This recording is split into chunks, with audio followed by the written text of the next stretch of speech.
오늘 본문 말씀 사무엘상서 12장 1절로 12절 말씀. 말씀의 제목은 결백한 사무엘과 반역자에게 베풀어 주신 하나님의 은혜라는 제목으로 진리를 증거하겠습니다. 본문 말씀은 마지막 사사이면서 하나님의 선지자요 제사장 직분을 맡아서 백성의 지도자 역할을 감당해 오던 사무엘이 백성을 다스리는 지도자 역할을 사울에게 넘겨주면서 사울과 백성들에게 그 인간 왕 제도를 어떻게 수행해야 할 것인가를 권면하는 내용입니다.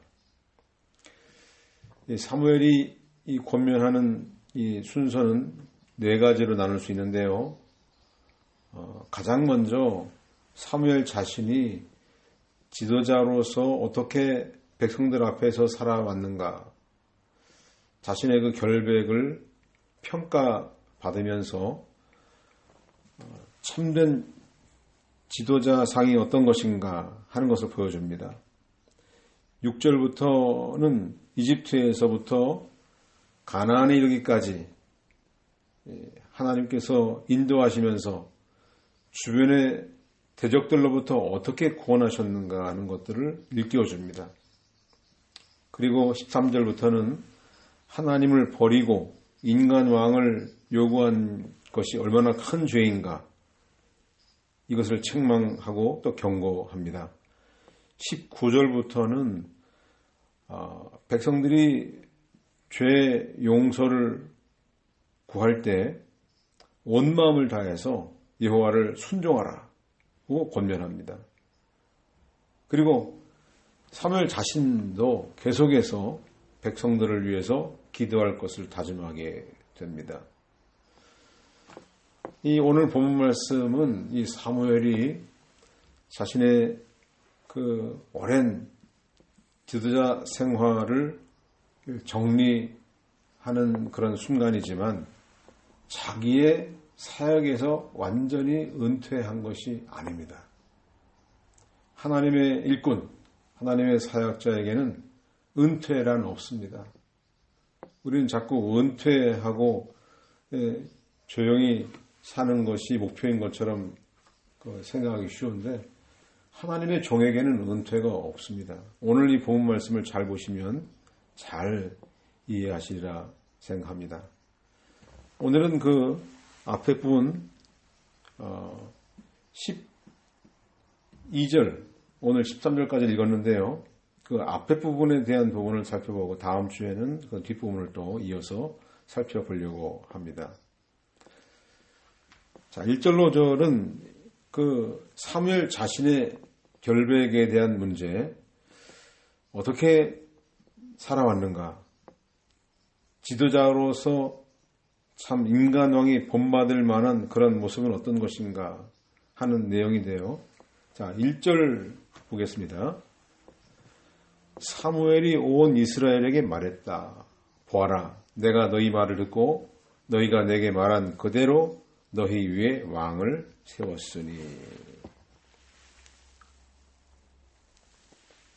여기에 사무엘이 너희 말을 들었다 그랬죠? 어떤 말이죠? 우리에게 인간 왕이 있어야 되겠다. 이 말이라는 그 히브리 말 콜이죠. 콜. 여기서 말은 사람들이 보통 그 이야기하는, 대화하는 그런 말이 아니고 이 콜이라고 하는 이 뜻은, 말의 뜻은 소음입니다. 시끄러운 소리, 외침 소리. 때로는 우리가 어려움을 당할 때 부르짖는 소리이기도 합니다. 그런데 이 본문에서 말하고 있는 이 너희 말, 이거는 평범하게 의사를 표현하는 말이 아니고 크게 부르짖는 소리예요. 외치는 소리를 말하죠. 이건 하나님께 구원해달라고 그렇게 간절히 외치는 신음소리와 같은 그런 부르짖는 소리가 아니에요. 우레소리와 같이, 소음과 같은, 전쟁 소음과 같은 짐승의 소리와 같이 마치 감정에 치우쳐서 내는 외침소리를 가리키는 거예요. 백성들의 왕을 요구하는 소리가 이와 같았다는 것입니다. 사무엘은 여기에 너희 말을 듣고 들었다 그랬어요. 들었다. 들었다고 하는 것은 그 말에 내가 그대로 순종했다라는 말이에요. 그런 불경스러운 요구 그대로 받아들였다. 그리고 그 말한 대로 너희가 요구하는 그대로 너희 위에 왕을 세웠다. 너희 위에 왕을 세웠다 그랬죠? 8장에서는 너희를 위해 라는 표현을 했는데 여기서는 너희 위에 그랬어요. 위에. 이거는 그 왕을 세웠을 때의 폐단, 단점, 나쁜 점, 왕이 위에 백성들 위에 군림하는 모습을 암시하는 것이죠.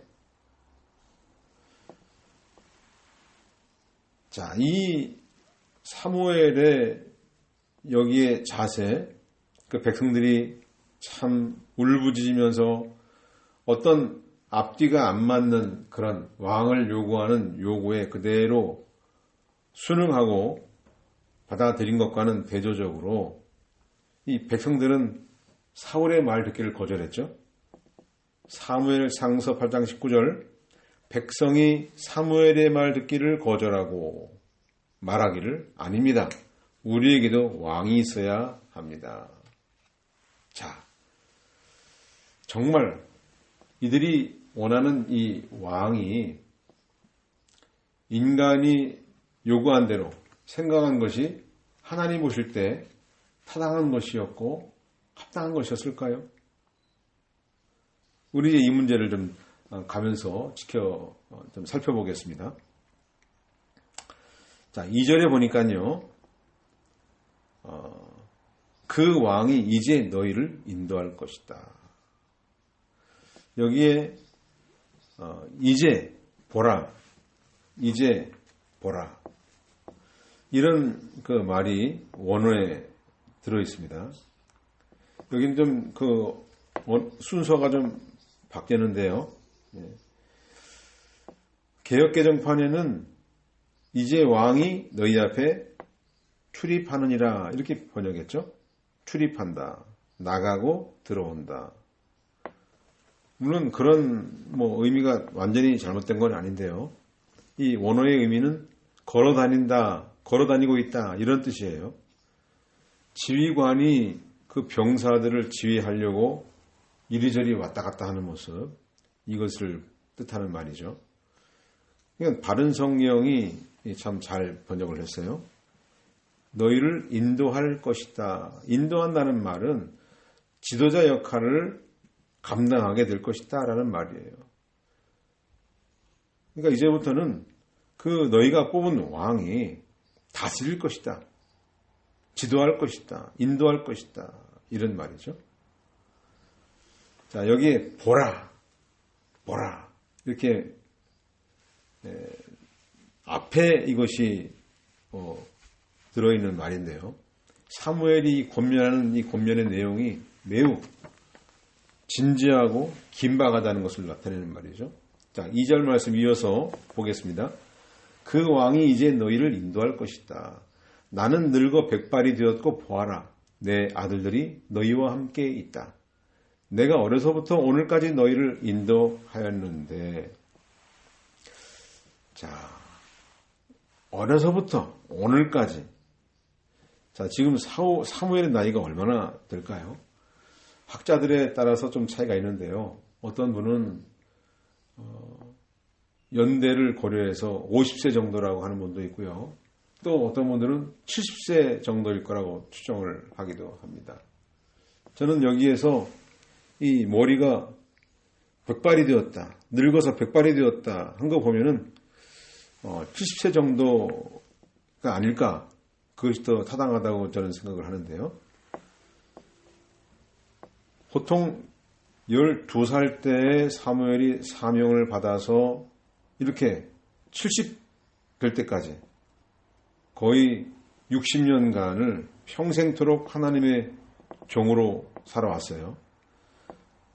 자, 이제 새로 뽑은 왕이 공적으로 왕의 직무를 수행하고 있다는 말을 하면서 자신이 다스리던 그 사사시대, 자신의 시대가 이제는 끝나고 새로운 시대가 시작되었다라고 선언을 하는 것입니다.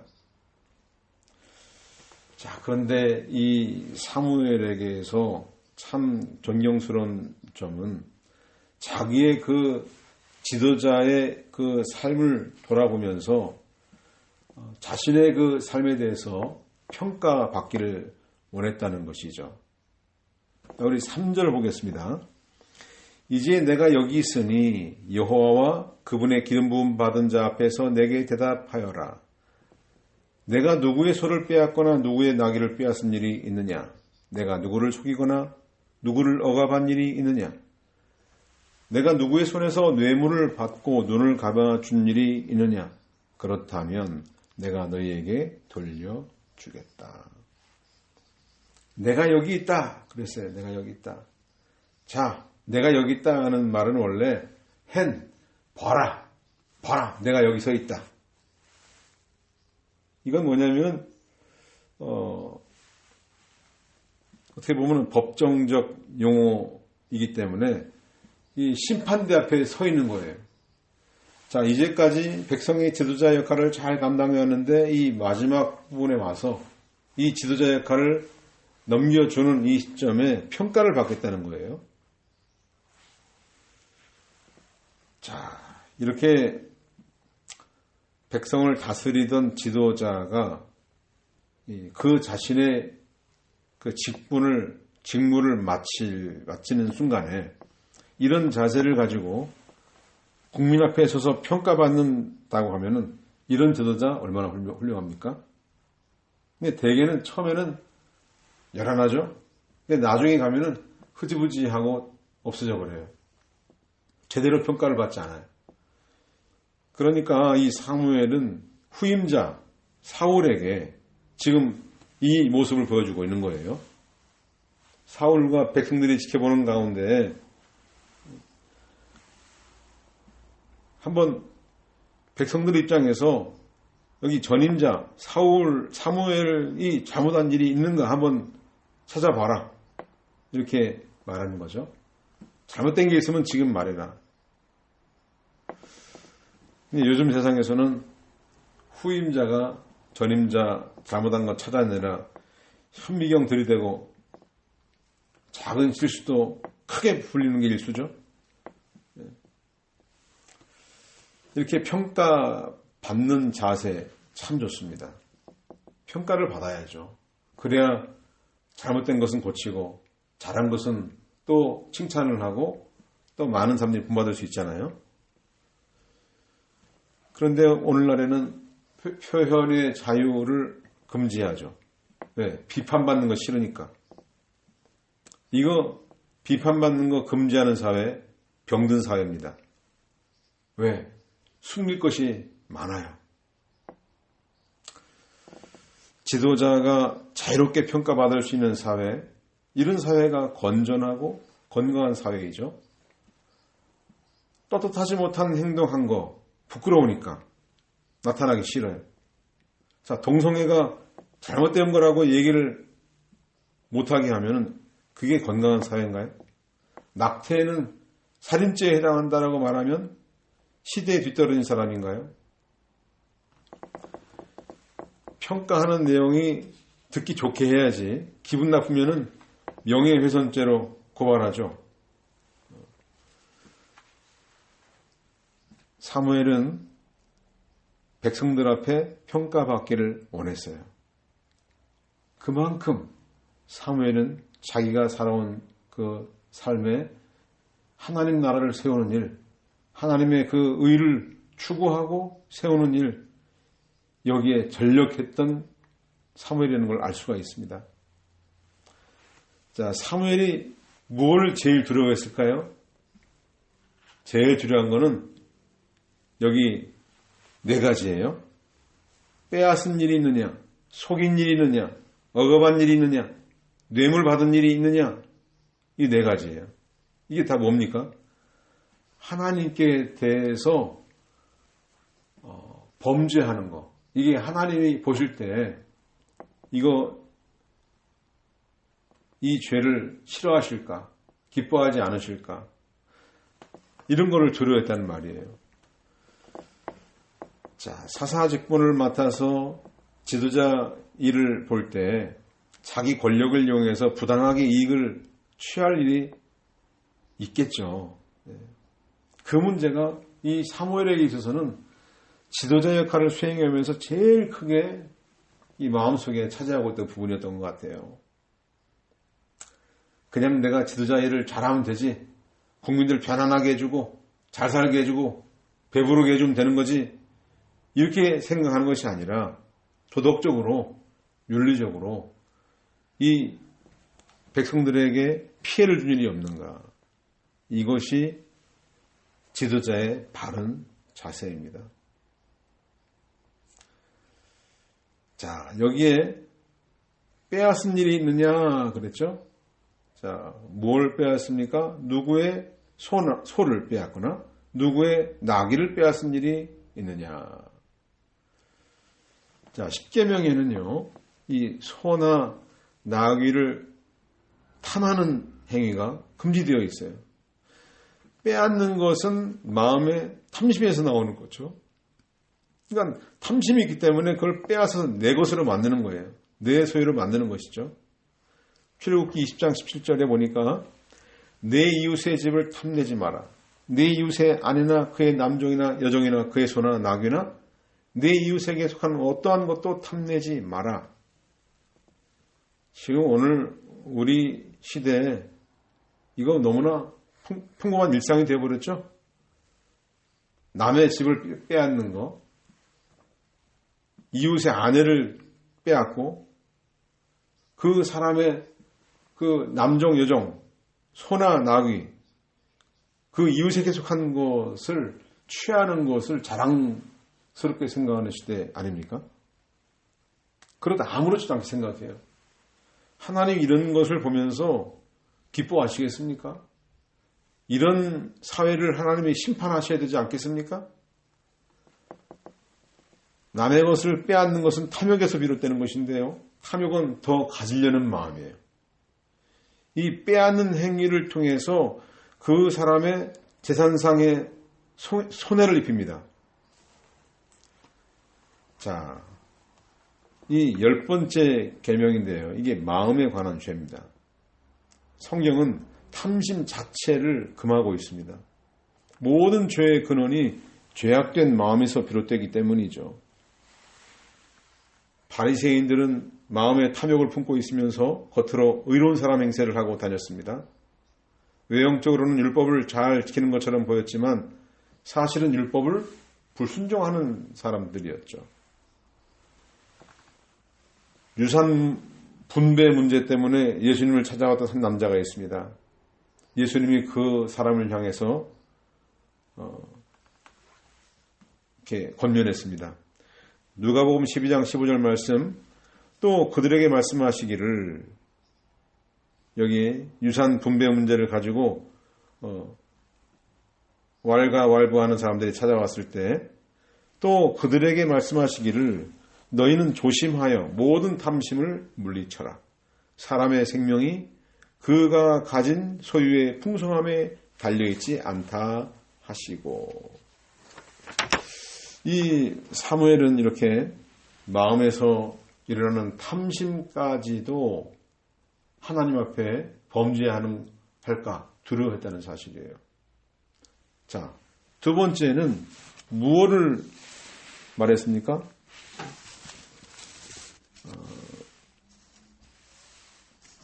내가 누구를 속인 일이 있느냐 그랬어요. 속인 일이 있느냐.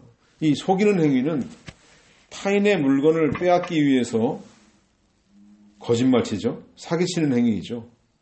이거 역시 율법에서 금한 범죄 행위입니다.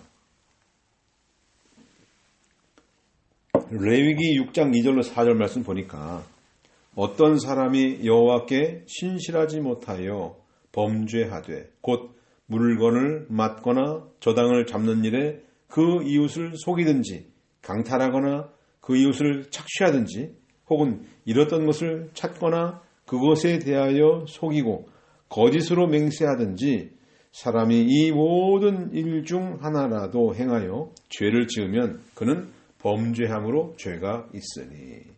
이 레위기 6장 말씀은 하나님의 것을 도적죄라고 사람들에게 피해를 끼쳤을 때, 손해 끼쳤을 때 그 죄를 속하기 위해서 속건제를 드려야 할 죄목에 대해서 이야기하고 있습니다.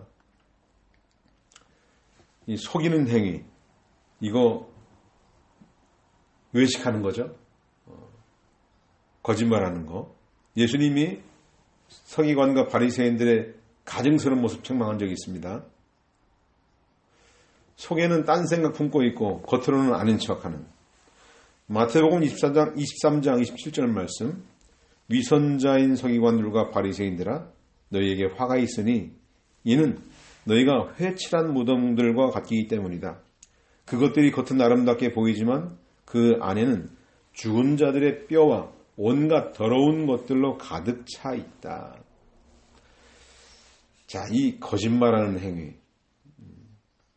없는 것을 있는 것처럼, 있는 것을 없는 것처럼 이렇게 꾸며서 둘러대는 이런 사기 행위. 이 행위가 무슨 큰 죄일까? 뭐 살인죄나 도둑질한 죄나 강도질한 죄, 이거보다 좀 작게 느껴지지 않습니까? 그런데요, 이 거짓말하는 죄, 이게 엄청나게 심각합니다. 가공할 만한 죄예요. 그 영향력 면에서 엄청난 피해를 줄 수 있기 때문입니다. 자, 살인죄나 도둑질이나 강도질을 하는 거, 이런 죄는 그냥 상대방에게 개인적으로 피해를 주고 말아요. 물론 가족에게도 영향을 줄 수 있고 공동체에 영향을 줄 수 있겠지만은 거기에 비해서 이 거짓말, 한 사회, 한 국가가 패망하는 원인이 되기도 해요. 전 국민이 피해를 입습니다. 이 거짓말을 해가지고 없는 것을 있는 것처럼 있는 것을 없는 것처럼 사람들을 이간질시켜요. 나는 그 말 안 했는데 그 말 한 것처럼. 지금 온통 세상이 거짓말로 범벅이 되어 있지 않습니까? 서로 믿지 못해요. 그러니까 공동체가 다 깨져버립니다. 이 마귀가 그 사회를, 그 국가를, 그 교회를 망가뜨리기 위해서 거짓말 전술을 활용한다는 거예요. 우리는 속지 말아야 됩니다. 그리스도인들은 진실만을 말해야 돼요. 자기를 꾸미지 말고 있는 그대로 진실을 말하면 건강한 사회, 건강한 국가, 건강한 교회, 건강한 가정이 이루어질 줄 믿습니다. 자, 이 거짓말죄가 얼마나 무서운 죄인가? 계시록 21장 8절에 보니까 그러나 두려워하는 자들과 믿지 않은 자들과 혐오스러운 자들과 살인자들과 음행하는 자들과 점술하는 자들과 우상숭배의 자들과 모든 거짓말쟁이들의 받을 것은 불과 유황이 타는 못 안에 들어가는 것이다. 이것이 둘째 사망이다. 자, 요한계시록 22장 15절에도 개들과 점술하는 자들과 음행자들과 살인자들과 우상숭배자들과 거짓말을 좋아하며 행하는 자들은 성 밖에 있게 될 것이다. 천국 못 간다는 말이에요. 다 지옥 백성이라는 말이죠. 자, 이렇게 거짓말하는 행위를 이 사무엘이 굉장히 주의 깊게 살아가면서 생각하고 이것을 범죄하지 않으려고 애를 썼다는 것을 알 수가 있죠. 자, 여기에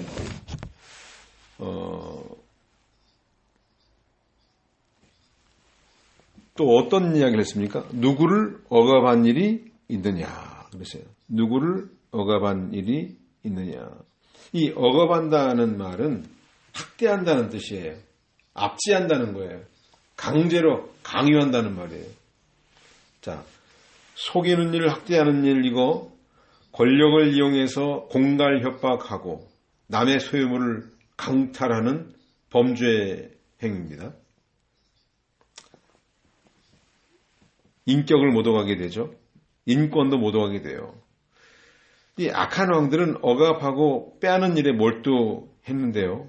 예레미야 22장 11절에 이렇게 돼 있어요. 그러나 내 눈과 내 마음은 불의한 이익을 추구하는 것과 무죄한 피를 흘리는 것과 압제하고 빼앗는 일에만 가 있다. 이게 절대 권력을 가진 사람들의 일반적인 모습입니다. 자, 아모스가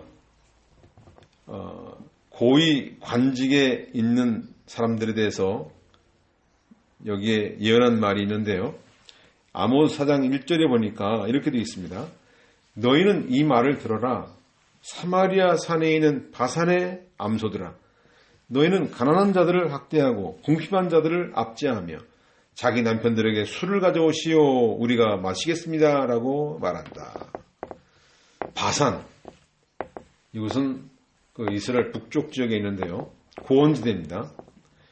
이 바산의 북쪽은 헤르몬산, 서쪽은 갈릴리 바다, 남쪽은 야르목강, 동쪽은 제벨 하우란의 사화산 지역이라고 해요. 이 화산 지역이 토양이 미네랄이 풍부합니다. 그러니까 비가 많이 내려서 곡물 재배하기가 아주 좋은 곳이에요. 이런 곳에서 가축을 기르기 얼마나 좋겠습니까? 이렇게 바산이 이런 그 가축을 기르기 아주 좋은 초원지대인데 여기서 자란 암소들 얼마나 살찌겠습니까? 여기서 자란 암소들 다 어디로 갈까요? 결국 다 도살장으로 끌고 가죠. 여기서 말하는 바산의 암소들은 북이스라엘 상류층 부인들을 가리키는데요. 남편보다 부인이 더 권세가 더 세요. 그리고 부인이 낮은 사람을 막 억압하고 압제하는데 뭐 요즘에도 이런 일이 비일비재하지 않습니까? 여권운동에 앞장서고 있어요. 이렇게 남편의 지도를 받지 않아요. 집안의 왕이에요. 사회에서도 왕 노릇해요. 자기 멋대로 주장하면서 사치와 방탕을 일삼는 여성들을 가리키는 말이 바산의 암소입니다. 다 어디 간다고요, 결국? 도살장으로 간다고요. 아무리 큰 소리 치고 해도 이사야 3장 5절 12절에도 보면 한번 찾아보세요. 말세에는 여자가 권세를 갖는다. 이렇게 예언을 한 바가 있는데요. 자, 가난한 사람 학대하는 거 이거 어떤 죄인가? 잠언 14장 31절에 보니까 가난한 사람을 학대하는 자는 저들을 지으신 분을 멸시하는 것이나 궁핍한 자에게 호의를 베푸는 것은 그를 지으신 분을 공경하는 것이다. 이 가난한 사람, 우리 하나님은 가난한 사람에게 관심이 많으신데요. 가난한 사람을 지으신 분을 멸시하는 죄가 학대하는 죄라고 그랬어요. 왜? 하나님의 형상을 닮은 사람이기 때문에. 이 북이스라엘 지도층 그 여성들이 이 가난한 사람들이 생계에 위협을 느낄 정도로 착취해가고 하룻밤 술 마시는데 쓰기 위해서 그 가난한 사람들을 갖다 쥐어짜도록 압박했습니다. 자, 이것은 바로 하나님의 심판을 받을 죄입니다. 아모스 4장 2절에 보니까 주 여호와께서 자신의 거룩함으로 맹세하셨다. 보아라, 날들이 너에게 이를 것이니 사람이 너희를 갈고리로 끌어가고 너희 남은 자들은 낚시로 그리할 것이다. 날들이 이른다. 어떤 날입니까? 마지막 심판날. 여기 바사냠석 어디로 가요? 도살장으로 가는 날 비참한 결과가 나올 것이다. 자, 또 뭐라고 했습니까? 사무엘이 네 번째로 뇌물 받는 거. 내가 누구의 손에서 뇌물을 받고 눈 감아준 일이 있느냐? 그렇다면 내가 너에게 돌려주겠다. 돌려주는 게 문제겠습니까? 뇌물을 한 번 받으면 그 사람의 인생이 끝나버리죠. 아, 저렇게 거룩해 보이는 사람인데 뇌물을 받다니 실망했다. 그러지 않겠습니까? 한 번 받은 거, 금액의 다소가 문제가 아니에요. 작은 금액이라도 뇌물을 받는 행위는 범죄 행위입니다. 불이한 판결을 내리기 때문이죠. 요즘에 유전 무죄, 무전 유죄, 이런 유명한 말이 있습니다. 그러니까 죄인이 안 되려면 돈을 많이 갖고 있으면 됩니다. 돈이 없으면 아무리 의로워도 죄인이 되는 세상이에요. 왜 뇌물을 받지 않아야 되나? 출애굽기 23장 8절 뇌물을 받지 마라. 뇌물은 눈이 밝은 자를 어둡게 하고 의로운 사람의 말을 왜곡하기 때문이다. 신명기 16장 19절 너는 판결을 굽게 하지 말고 얼굴을 보아주지 말며 뇌물을 받아서는 안 된다.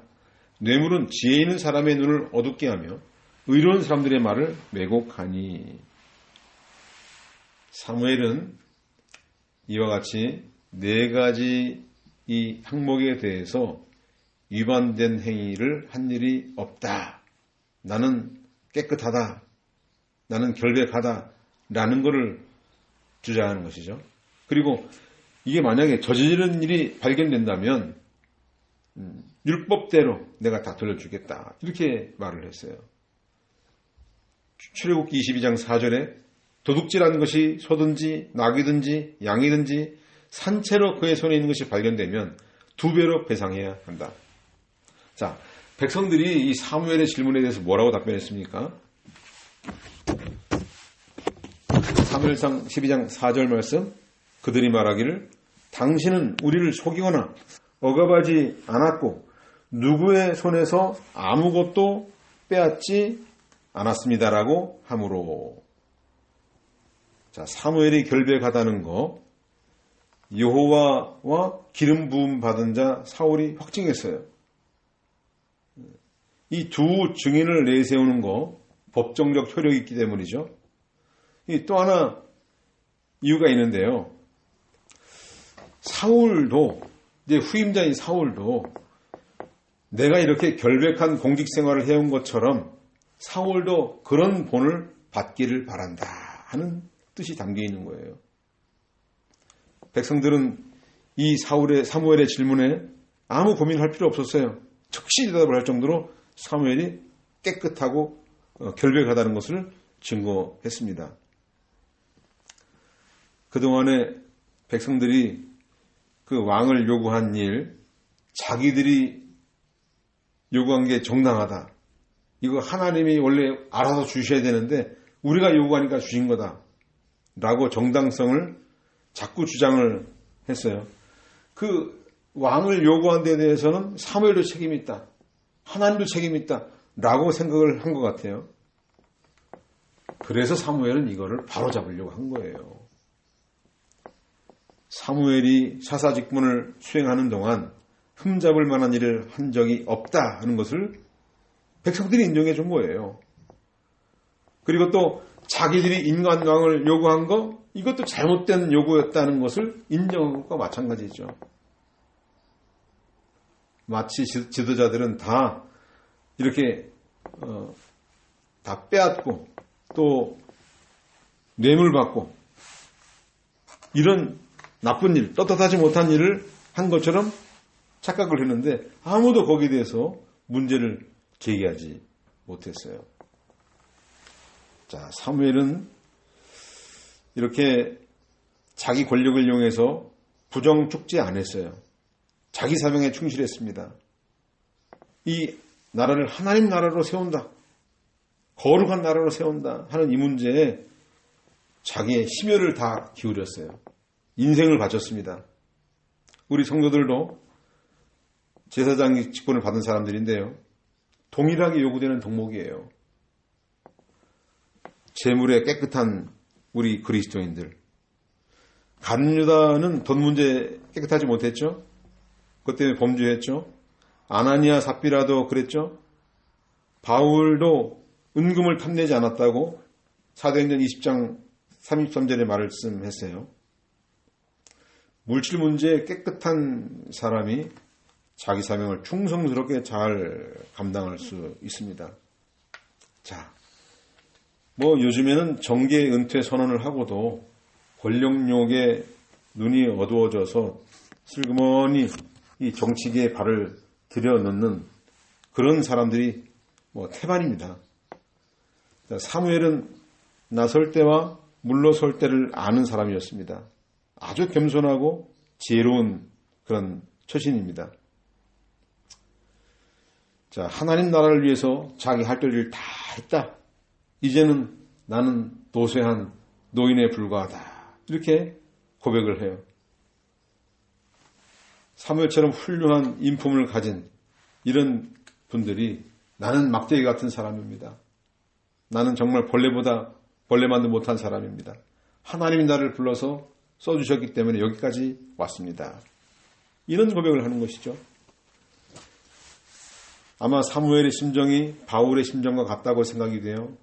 디모데후서 4장 7절로 8절에 보니까 내가 선한 싸움을 싸우고 달려갈 길을 마치고 믿음을 지켰으므로 이제 후로는 나를 위하여 의의 면류관이 마련되었으니 주님 곧 의로우신 재판장께서 그날에 내게 주실 것이며 내게만 아니라 주님의 나타나심을 사모하는 모든 자에게도 주실 것이다. 우리 짧은 인생 사는 동안 자기 맡은 사명에 충성하고 모두 다 이와 같은 고백을 할 수 있길 바랍니다. 나는 아무것도 아닙니다. 나는 하나님의 도구에 불과합니다. 자, 예수 믿는 사람이면 다 누구나 할 수 있는 일이라는 얘기죠. 사명이 맡겨지기만 하면은 하나님 능력을 부어주셔서 다 감당하게 된다는 말이에요. 자, 이 사무엘의 권면의 이 두 번째 부분 6절로 12절 반역자에게 베풀어 주시는 은혜인데요. 자, 사무엘이 자기 결백을 인정받았어요. 심판대에 섰었죠. 백성에게 인정받았죠. 사울에게도 인정받았죠. 자, 그 다음에 이스라엘 백성들에게 이 역사 가운데, 이스라엘 역사 가운데 하나님이 어떻게 구원의 은혜를 베풀었는지 백성들에게 그것을 상기시켜 주고 있습니다. 자, 왜 이런 이야기를 꺼낼까요? 이거는 하나님이 이스라엘의 왕으로서 전혀 잘못한 게 없다. 이걸 확증하려는 거예요. 이스라엘의 인간 왕정 제도가 세워진 거, 하나님이 허락하신 거, 이거는 사무엘이 잘못한 것도 아니고 하나님이 부족해서도 아니다. 이걸 분명하게 하려는 거예요. 자, 구원의 하나님을 경험하지 못한 상태에서는 언약 관계가 성립되지 않기 때문에 이 구속해 주신 은혜를 다시 반복하고 그것을 또 경험하게 하고 또 거기에 대해서 감사하고 감격해야 하나님을 왕으로 자기의 주인으로 모시고 섬길 수가 있어요. 이 구속의 은혜를 경험하지 아니하고는요 언약 백성의 자리에 들을 수 없어요. 자, 6절로 7절 말씀 보겠습니다. 사무엘이 백성에게 말하였다. 모세와 아론을 세워 너희 조상을 이집트 땅에서 올라오게 하신 분은 여호와이시다. 그러므로 이제 가만히 서 있어라. 내가 여호와께서 너희와 너희 조상에게 행하신 모든 의로운 일에 대해 여호와 앞에서 너희와 변론할 것이다. 개역개정판에는 이제라는 말이 빠져 있어요. 근데 이게 들어가야 돼요. 아타, 이제 매우 긴박한 상황을 얘기하는 거죠. 지금 이 본문 말씀 12장에서 이제라는 그 말이 5번 반복이 되는데요. 2절에서 그 왕이 이제 너희를 인도할 것이다. 7절에서 그러므로 이제 가만히 서 있어라. 10절에서 가운데 부분 그러나 이제 우리를 우리 원수들의 손에서 건져주시면, 또 13절에 이제 너희가 요구하여 선택한 왕을 보아라. 16절에도 그러므로 이제 너희는 가만히 서서, 이렇게 돼 있어요. 이제를 이 강조를 많이 하는데요. 이 굉장히 이 사무엘의 권면의 내용이 지금 마음이 참 간곡한 심정으로, 긴박한 심정으로 이렇게 말하고 있는 것을 보여주는 거예요. 하나님은 이집트에서 종살이 하던 이스라엘 백성들을 건져내실 때, 또 가나안을 향해 광야를 지날 때에도 언제나 언약에 신실하셨다는 것을 얘기해 주고 있어요. 그런데 정작 언약에 불충성한 장본이 누군가? 이스라엘 백성들이었다는 거예요. 이걸 깨우치려는 것입니다. 이 문제를 짚고 넘어가지 않으면 하나님과의 그 언약 관계가 바르게 될 수가 없어요. 이거를 반드시 짚고 넘어가야 되는 거예요. 아무리 좋은 거 갖다 줘도 소용없어요. 자, 7절 말씀에 가만히 서 있으라 이랬죠? 가만히 서 있으라. 이 가만히 서 있으라 하는 것은 하나님의 심판대 앞에 서 있던 이 사무엘처럼, 아까 그랬죠? 내가 여기 서 있다. 자, 봐라. 나를 평가해 봐라. 이렇게 말을 할 때 서 있는 것처럼 너희도 한번 평가 받아야 된다. 심판대 앞에 서야 된다. 이거예요. 하나님의 판결을 기다리라는 말이에요. 자, 내가 하는 이야기를 잘 듣고 너희 한번 판결을 받아봐라. 자, 여호와께서 행하신 모든 의로운 일들이라고 했는데요. 이 의로운 일들, 하나님의 의로운 행위는 모두가 다 언약에 근거합니다. 언약 때문에 하나님이 구원을 베푸시는 거예요. 행동하시는 거예요. 하나님은 언약 백성들이 이방 민족에게 괴롭힘 당할 때 건져내십니다. 이것도 다 언약 때문이에요. 이게 바로 법정적 용어를 가지고 이제 한번 너희를 고발하겠다 하는 거예요. 그리고 변론하겠다, 소송을 제기하겠다 이렇게 선언하는 거예요. 하나님의 의로운 행위가 이스라엘 백성들의 불의가 명백하게 드러날 뿐 아니라 이렇게 함으로써 그들이 왕을 요구한 것이 얼마나 잘못된 요구였는가 이걸 드러내려고 하는 거예요.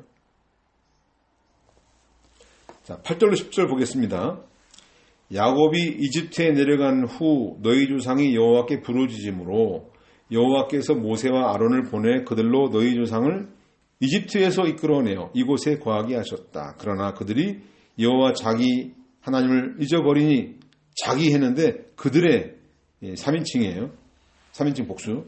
그들의 하나님을 잊어버리니 그분께서 그들을 하솔의 군사령관인 시스라의 손과 블레셋 사람들의 손과 모압 왕의 손에 파셔서 그들과 싸우게 하심으로 그들이 여호와께 부르짖으며 말하기를 우리가 여호와를 버리고 바알과 아스타롯을 섬기는 죄를 지었습니다. 그러나 이제 우리를 우리 원수들의 손에서 건져주시면 우리가 주를 섬기겠습니다. 라고 했다. 자, 이스라엘이 가나안 땅에 들어와서 정복전쟁을 치르고 있을 때에는요, 하나님의 구원을 계속 경험하고 있어요. 그렇기 때문에 하나님을 잘 섬겼어요. 그런데 이제는 정복전쟁이 마무리가 되고 이 땅을 다 이렇게 분배받고 정착하면서 농경사회가 만들어지고 편안해지니까 하나님 베푸신 은혜를 다 잊어버리는 거예요. 이것 때문에 심판을 자초했다 하는 거예요. 자, 여기에 보니까요, 출애굽한 일뿐 아니라 이 가나안 땅에서 일어난 여러 가지 그 외부 세력으로부터 공격받은 일들을 쭉 이런 인물들과 나라를 기록을 하고 있어요. 자, 12장 11절과 12절에 보니까 그러므로 여호와께서 여룻바알과 베단과 입다와 사무엘을 보내어 너희를 사방에 있는 너희 원수들의 손에서 건져내셔서 너희가 편안히 살게 되었는데 너희가 암몬 자손의 왕 나하스가 너희를 치러 오는 것을 보고는 여호와 너희 하나님께서 너희 왕이신데도 아닙니다. 왕이 우리를 다스려야 합니다라고 내게 말하였다. 정말 참 너무나 뭐라고 해야 될까요? 웃기는 상황이에요. 지금 웃기는 상황. 자, 사사시대에 이방신들을 섬기다가 하솔 군대, 블레셋, 모압에 의해서 침략을 당할 때 그때는 하나님 잘못했습니다. 불쌍히 여겨주세요.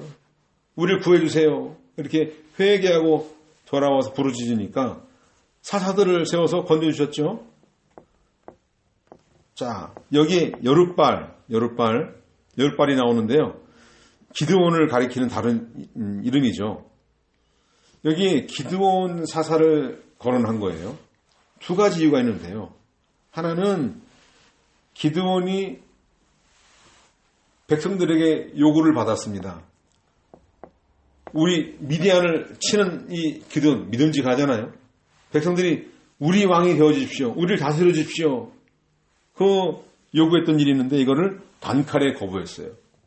인간 왕 요구하는 게 얼마나 무의미한 일이고 무지한 일인가.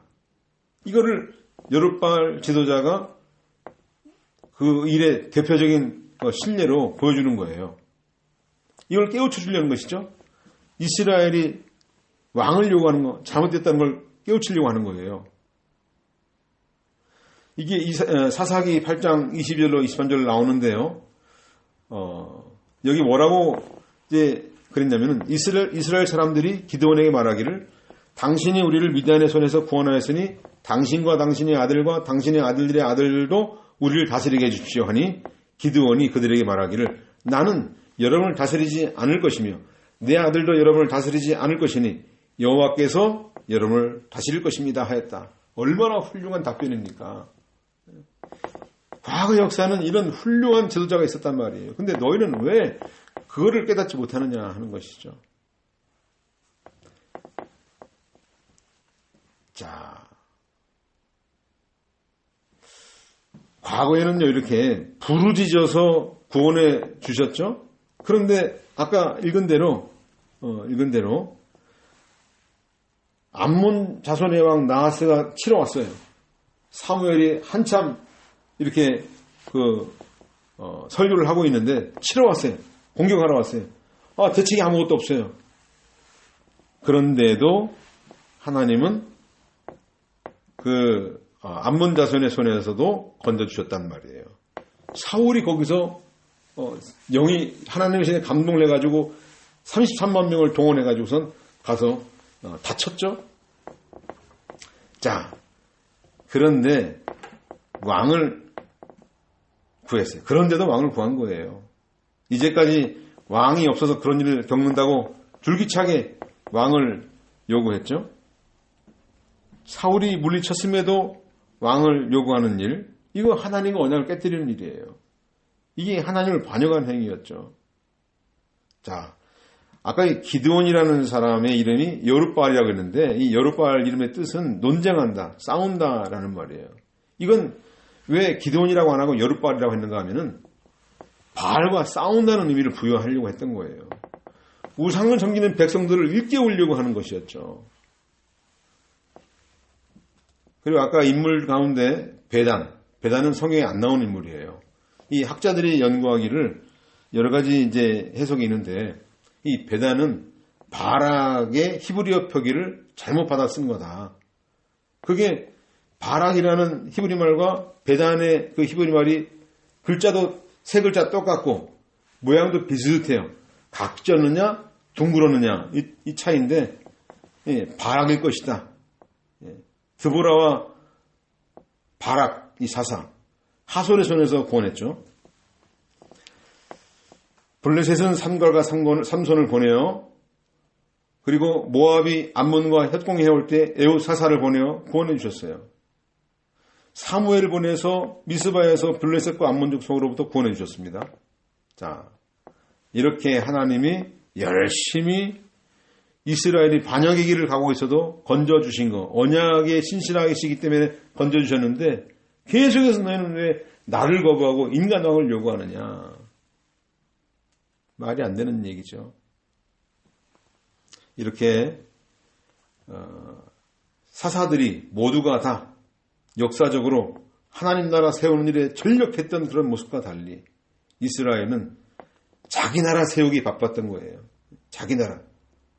자기가 중심이 되고 자기 욕심대로 좌지우지하는 이런 나라.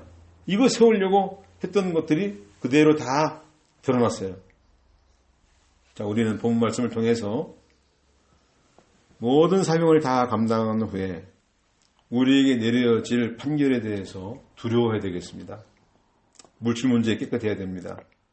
하나님이 원수 노릇하던 우리 자신 이방인의 손에 붙여서 징계하실 때 즉시 회개하고 돌아와야 돼요. 이스라엘의 그 슬픈 역사를 반복하지 않길 바라요. 고난이 찾아올 때 자기를 돌아보고 잘못한 점이 없는가 돌아보고 이것이 회개하라고 하시는 것인지 내 믿음을 연단하게 하시는 하나님의 섭리의 손길인지 이거를 잘 판단을 해서 하나님이 기뻐하시는 길을 가길 바랍니다. 고난을 통해서 더러운 찢기를 제거하실 때 기쁨으로 달게 받기를 바라고요. 믿음으로 승리하는 복된 삶 살기를 간절히 바랍니다. 기도하겠습니다. 하나님 아버지 은혜를 감사합니다. 하나님 앞에 원수노릇하면서도 깨닫지 못하고 자신의 의로움을 내세우며 하나님을 거부하던 우리였습니다. 하나님을 닮았다고 하지만 여전히 연약한 상태, 부패한 상태로 살아가는 우리 자신을 볼 때 너무나 부끄럽습니다. 고난이 찾아올 때 감사한 마음, 기쁜 마음을 주시고 죄에 대한 징계와 믿음의 연단의 기회로 삼아서 더욱 주님을 가까이 교제하고 거룩한 길 가는 우리 모두가 되게 하여 주옵소서. 예수님의 이름으로 기도하옵나이다. 아멘.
날 부르